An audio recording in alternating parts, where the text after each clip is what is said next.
And the funny thing about trading, right? People can know the direction and still blow accounts, guys. Most of you guys are consistent. Is that you try to catch these big moves 1:7. Welcome back to another YouTube video of FX, where we make trading very simple. Now, in this week's breakdown, we'll be doing gold and Euro USD, something totally different. So if you're new here, make sure to click the subscribe button. Make sure to turn on your post notifications. And if you aren't, welcome back, Fairflare, meaning it's always good to have you. But nonetheless, let's get into it. All right. You guys already know how I like to do things. Yet another week, and the Discord is growing really nicely. We were currently on 67 members, because these gents are online. Mabutu, Zungu, and Jay. Right. We still have a new people. Dubu. If I haven't mentioned you guys, like, I'm really sorry. Gift FX, I see him. Jason, I see him as well. Horsey, like a lot of the new guys. Moose, you get what I mean. If I haven't mentioned your name, but make sure, guys, the link is in the description below. Make sure to check out the Discord. It's where I send free signals. Like, check the gold signal that I sent. This is Bitcoin. It went in thingy in profits. This is gold that I just sent on the group as well. A lot of people got tapped in now, which I will break down right now. But nonetheless, let's keep on moving. All right, guys, this is my TikTok FX underscores, the only one I have, guys. I only do this just to show you guys. This is the only pages I have, because they be a lot of scammers, right? But nonetheless, let's move into the Instagram. On Instagram, are growing so much, guys. 1,445 followers, or 402 people. It's going crazy, guys. I am doing a docu-series of the 5K account. Just make sure to check as the previous video. I'll put the link on top over here. Check it out, guys. It's very intuitive. I go step by step, right? But nonetheless, let's tap into the breakdown. Let me just go full screen. So now, we'll start off with gold, right? Gold has been looking really nice. It's something that I've been looking at for a while, right? I'm gonna bring back all my drawings, right, to show you what I am looking at the current moment, right? So now let me break this down for you from the daily time frame, because this is where we saw it, right? We've been waiting for this. We caught the gold sell over here. We caught the gold sell over here. Price pushed up all the way to the top. We didn't catch this buy though, but nonetheless, with gold, the way it likes to move, it likes to respect daily order blocks, right? So now let me bring you up to par for the guys that haven't been watching the videos, right? When you start analyzing on the daily time frame and slowly work yourself into the 1 hour and the 15 minutes, the multiple time frame confirmations you'll get and the amount of entries you'll get makes so much sense, guys. So what I mean by this, so check this out. We're on the daily time frame. Daily time frame, reading candlesticks helps a lot, you know, because candlesticks tell you what the market is doing. And most of you guys trade pairs that aren't, like, they don't move at all, right? Look at these candlesticks. There's some impulsivity, there's pressures pushing up. Like, we need a pair that moves so you can make money. If it's consolidating like in this range over here, you know you're not going to be making money. You're going to get wicked out and all those nice things, right? But nonetheless, starting from the daily time frame and slowly working your way to the 1 hour time frames and the 15-minute time frame makes sense, right? So check it out. This is the most prevalent low that we have, and this is the most prevalent high that we have, right?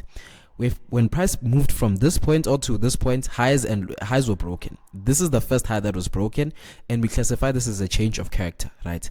This means the trend has reversed from it going down. We already knew price was gonna go up, but it's nicer to see these types of things happening.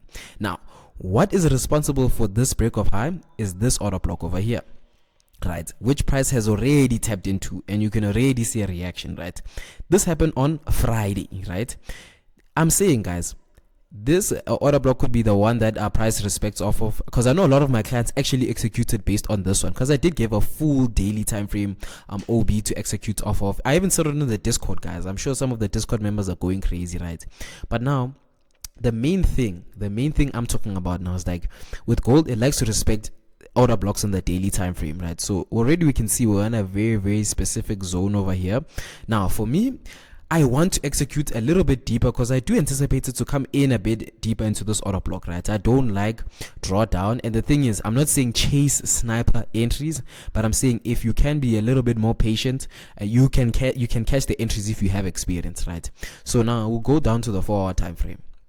Right, check this out. Patience really pays, guys, especially for the traders who aren't seeing consistency, waiting for the market to come to your zone or your POI, waiting to see if there's some sort of reaction, and the reaction is going to tell you whether price genuinely wants to respect the order block that you've highlighted or not. And that's the name of the game, guys.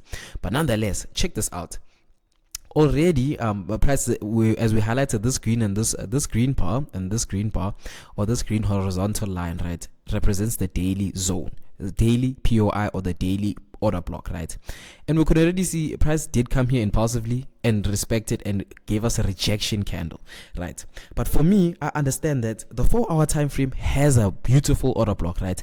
Even if price does leave without us, I don't have FOMO. I'll still execute, guys. Like, it's going to be a trend. The price is not, it's just not gonna boom all the way to the top. It's not gonna do that, guys.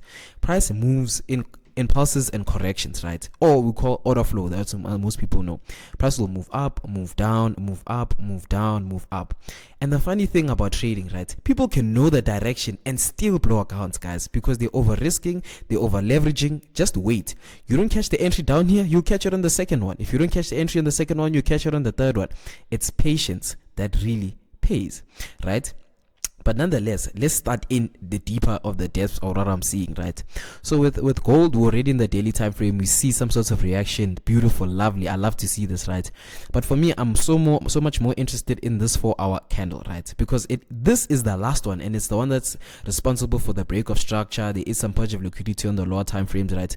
It matches a lot of my entry criteria. Hence why I'm going to execute on the 4-hour time frame, right? But mind you, right, this is a lot of traders this is a lot of things traders get wrong as well, right? They get a nice position, they see where they want to execute, but their stop loss is so small. This is what I mean. Guys will see this, and then their stop loss is literally just there by the order block, right? Who says the market won't just wake you out and go in your favor? Allow your stop loss to breathe, guys. Give it some room. This is way more than enough room. This is a daily low. Imagine how far my stop loss is. Even if price was gonna come to me, I need to be so wrong that price pushes all the way to the downside. And even if that happens, we classify this as a break of structure, and we're anticipating that the market will keep on selling, right? Don't suffocate your stop loss because, risk to reward. It looks really nice on risk to reward in terms of paper, but nonetheless, guys, you have to be disciplined enough to allow your position to breathe, right?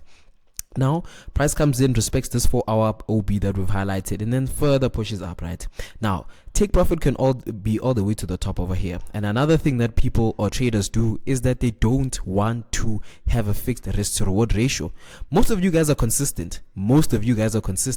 Is that you try to catch these big moves 1:7. Yes, you can. Psychologically, you're just not ready yet, right? Taking a 1:3, dropping it a bit, 1:3, this is more than enough. When you see take profits getting hit, it does something for your psychology, guys. It helps you so much more than just executing based off of, I can get a 1:7, right?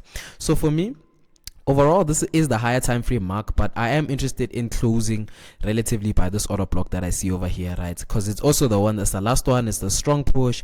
It's the one that broke this low as well. So for me, take profit one would be genuinely here, right? But remember, partials can be taken, guys. Partials are basically, if you open a 0.50 lot and the market goes into your favor, you can close little by little. So for example, price taps you in, boom, and price starts pushing up. You close 0.25 relative when price breaks structure. Price retraces all the way to the bottom, price pushes up, you close and maybe another half of the position. You get what I mean? You can manage your trades so much wiser when you know how to partial take, right? And another thing, also having a fixed risk to reward ratio helps a lot, guys. But nonetheless, this is what I see for gold. Moving on to the week, I see it coming into like this. Let me just show you guys, right? Let me remove this, remove this. So what I see for gold in the upcoming week is that it could sell in this order block a bit lower. Expect it to wick, guys. Expect gold to wick, right? That's why your stop loss needs to be sizable. Then let it push up. Immediately once it breaks this high, positions are going to break even, guys. People will know, the clients will know, the positions are going to break even. Partial taking is where we at now, right? You can't control what the market does if it hits your stop loss or if it goes in your favor. What you can control is how you manage your trade. You're up 3% or you're up $300 or you're up 300 Rand. It's up to you as a trader to make sure that you secure your capital. The only thing you can do is protect what you have, right? And whatever comes to you, comes to you. You need to remember that, right? Price does its thing, it pushes up. You can expect a reaction over here. Price could even come all the way to the downside just to break this, come back up, and then carry on pushing up, right? That's something you need to expect as a trader as much as it is, right? But nonetheless, that's what I see for gold. Let's move over to Euro USD. All right, so for Euro USD, I've been seeing it's been on a bearish trend, guys. Like, as much as it is, we can classify all of this movement as a, what do you call this, as a correction, right? As much as it is, we could even put that, candlesticks, not the candlesticks, the trend line like this, and you can clearly see, right, we are relatively at a second touch. We see how price is reacting off of the zone, right? But nonetheless, I want to go to the 4-hour time frame just so I can break down market structure for you guys so nicely. So price made this high. I'll even mark out the things that I need to mark out. Check this out. This was a low before. This is a high that it means. I'm looking at current market price. This is not current, but it makes so much sense to kind of understand structure in and of its own. Understanding structure is so important, guys, and you can find this out on the 4-hour time frame. If you can master market structure on the 4-hour time frame, the 1-hour time frame and the 15 minutes are going to be so easy because you're trading with the wave, not against it, you know. And that's what you're not trying to be. If you're trading against the trend, you're obviously going to be a stop loss hit every single time and or liquidated, so to say, right? So check this out. The price had pushed up all the way to the top over here, and then it purged liquidity. I wouldn't classify this as a break. Mr. Flair, what do you mean you can't classify this as a break of structure, right? For me and my trading principles, I do not classify this as a break. I need to see multiple candlesticks pushing all the way to the top, right? Gents, if price actually did break a high, wouldn't you want to see more candlesticks pushing all the way to the top, right? I know some of you guys would classify this as a POS, and that's all to you guys, like each of its own. But nonetheless, price purged liquidity. Price pushed all the way to the downside, came back all the way to the top, and respected this order block over here. The same one that purged liquidity, the same one. Hence why it came to the top, respected this one, right? So it's a market order flow. As much as it is squeezed, the price action is squeezed over here, you can still execute and you can still clean, especially when you look at the candlesticks. They look so much nicer, guys. Clean cut finish. Price came, it purged liquidity, respected this OB. Price went all the way to the downside, broke this. Like for me, already I can look at this and say this is a break of structure. Why am I saying this? Look at the lower time frames. These are many candles, guys. This is a clear break, guys. Come on, right? Obviously, you can look at this one. It's minute, guys. This is on a 1-hour time frame. You would expect to see. It's not that you can't compare this and that. You get what I mean? But nonetheless, we're on the 1-hour time frame. Right? On the 1-hour time frame, price had came all the way to the top here. Purge liquidity, respected this order block that I highlighted on the 4-hour time frame. It even looks so much better on the 1-hour time frame. Check it out. Boom, it respected it, right? Market flow. Market flow is when price comes back to its original OB that broke the low and continues doing its thing. It comes back to the order block that purged liquidity and broke the low and continues its thing. And that's the same thing that's happening here, right? How do I say this, or what do I mean by this? So check it out. Order block that came over here, purged liquidity. Price had already came and respected it. I'll even mark it out so nice and so clean, right? Boom. Market already respected this one. So now I'm gonna go to the 15-minute time frame because you can't really see much happening on the lower time frames. So what price had done now is price had came to this point over here and it dropped all the way to the bottom, and it's because it broke this high over here. Look, this is not a break, guys. It's literally price just taking liquidity or taking money from other traders, right? And as you can see, it's the same thing that's been happening. Order block is printed, price comes back, it purchases liquidity, respected it. Okay, price makes another order block, price comes back, it purchases liquidity, it makes another one, right? So now, here's the order block I'm anticipating to respect it. Now, one thing I want you to pay attention to is the stop loss, guys. A lot of you guys, like I said, you want to execute this order block over here, but you want to suffocate your position because you want that nice RR. Respectful, I understand that. But as a trader, that's why you're consistently making so much losses and prices going to your desired take profit, right? You need to give it some space. For me, on the 15-minute time frame is a huge stop loss. This is close to 22 pips. I could walk away with a 9 pip stop loss and I just made it 22. I'm making it 22 because I understand where the market flow is going, where the current is going, where the ocean is going, where the waves are going. I'm not trying to be that guy that's so strict and trying to catch that snapper into with the small one.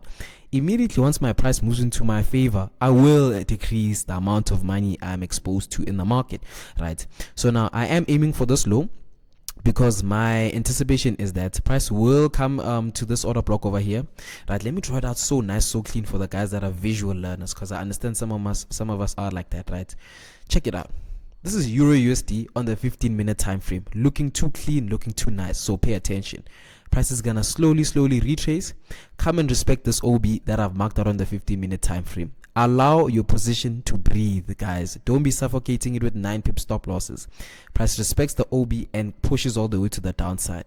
Now, one thing you need to remember, you can't control if the market comes to you, right? The only thing you can control once you are in a trade, how much risk you have laying on the table.